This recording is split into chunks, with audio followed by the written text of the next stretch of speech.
I'm a Barber. Story poem. Hello and welcome to the TA Suyt Show. I'm TA Suyt. That's Suyt with a Y and not an I.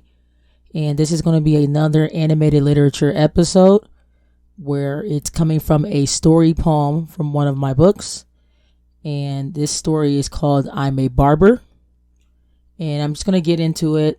There's not much that needs to be said about this story poem. No context is needed. But I will say that since this story is in the point of view of a male barber, that I tweaked my voice a little, messed around with the pitch to make it sound a little bit more deeper and more male-like. So without further ado, here is the story poem, I'm a Barber.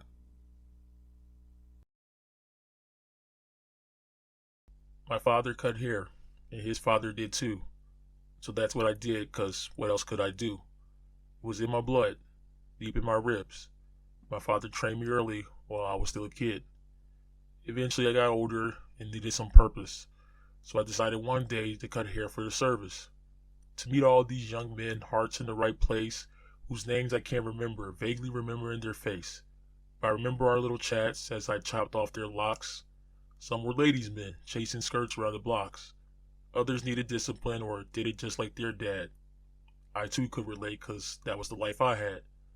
Buzz cuts and fades, Ivy Leagues and crew cuts, flat tops or high and tight styles of bravery and guts.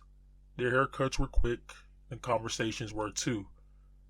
But I made them feel at ease, 'cause what else could I do? Tell them they were fools, or to turn around and run?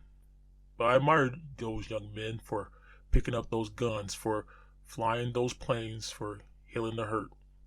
Gifted with bravery, which was also their curse. See, just because I cut hair doesn't mean I'm not affected, knowing this chair may be empty right after we've connected, right after we had bonded, right after I shook their hand. Some of them are so young and never return home again. Many die in action, way too often, flying their bodies home, traveling in coffins. Sometimes I can't sleep and stay awake at night, thinking about those young men and how they risked their lives.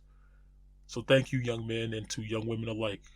I stand behind your courage, your spirit, and your pride, because all I do is cut hair, and to many that's nothing big. But I wish you knew how it felt to cut hair for dying kids.